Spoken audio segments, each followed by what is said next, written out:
সব জল্পনা কল্পনার অবসান ঘটিয়ে অবশেষে মাঠে গড়াচ্ছে এশিয়া কাপ। আগামী 9 সেপ্টেম্বর থেকে শুরু হয়ে চলবে 28 সেপ্টেম্বর পর্যন্ত। টি-20 ফরম্যাটে 19 ম্যাচের টুর্নামেন্টে 2 গ্রুপে খেলবে 8টি দেশ। Group A Bharat, Pakistan, Oman ও সংযুক্ত আরব আমিরাত। গ্রুপ বি বাংলাদেশ, শ্রীলঙ্কা, আফগানিস্তান ও হংকং।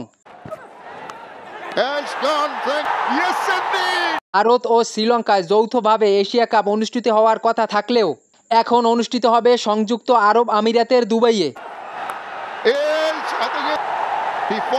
9 সেপ্টেম্বর দুবাইয়ে বাংলাদেশ সময় রাত 8টায় আফগানিস্তান বনাম হংকংয়ের ম্যাচের মধ্য দিয়ে পর্দা উঠতে যাচ্ছে এশিয়া কাপের। 11 সেপ্টেম্বর বাংলাদেশ খেলবে এশিয়া কাপের প্রথম ম্যাচ। হংকংয়ের বিপক্ষে বাংলাদেশ সময় রাত 8টায় শারজাহ আন্তর্জাতিক ক্রিকেট স্টেডিয়ামে খেলতে নামবে বাংলাদেশ। 14 সেপ্টেম্বর সেই বহুল আলোচিত ম্যাচ ভারত বনাম পাকিস্তান। একে অপরের মুখোমুখি হবে দুবাই আন্তর্জাতিক ক্রিকেট স্টেডিয়ামে বাংলাদেশ সময় রাত 8টায়।